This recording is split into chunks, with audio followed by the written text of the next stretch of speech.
Mga master, isang buwan na moratorium para sa lahat ng DepEd personnel. Ito po ang hatid ng 16 na mga PLIs na identified po ng DepEd base po sa kanila pong response sa request ng Department of Education.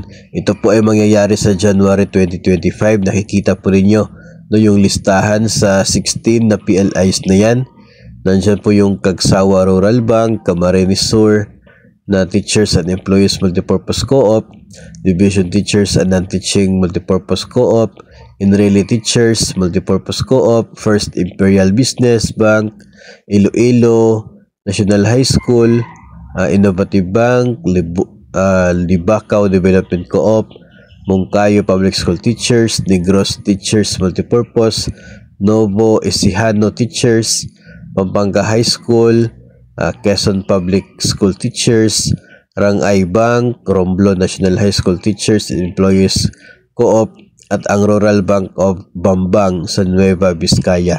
So isang buwan na loan moratorium para sa mga DepEd personnel na kanila pong mga borrowers, no? Ito pong 16 na ito, napapansin po ninyo mga usually mga co-op po, no, na siya pong co-op na established mismo ng mga teachers o teachers association. Ganon po yung madalas na included dito po sa 16 na mga PLIs na mag-o-offer ng isang buwan na loan moratorium para po sa lahat ng kanilang mga DepEd borrowers. Again, ito po ay para sa mga loans na salary deduction sa Department of Education.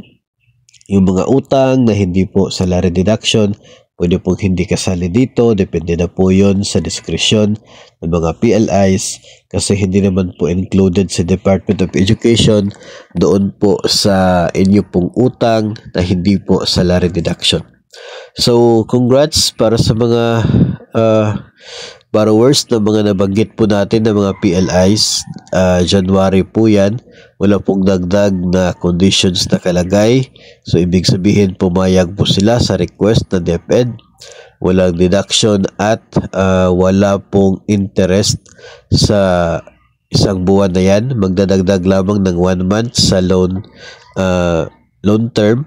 No, doon po sa termination ng utang po ninyo, madadagdagan lamang ng 1 buwan.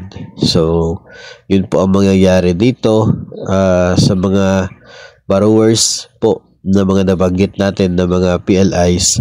Yun po yung abangan ninyo sa darating po na January 2025. So, abangan po sa iba po mga episode tungkol po sa loan moratorium at baka nandoon po yung bangko ninyo kung saan po kayo mayroong utang through salary deduction sa Department of Education.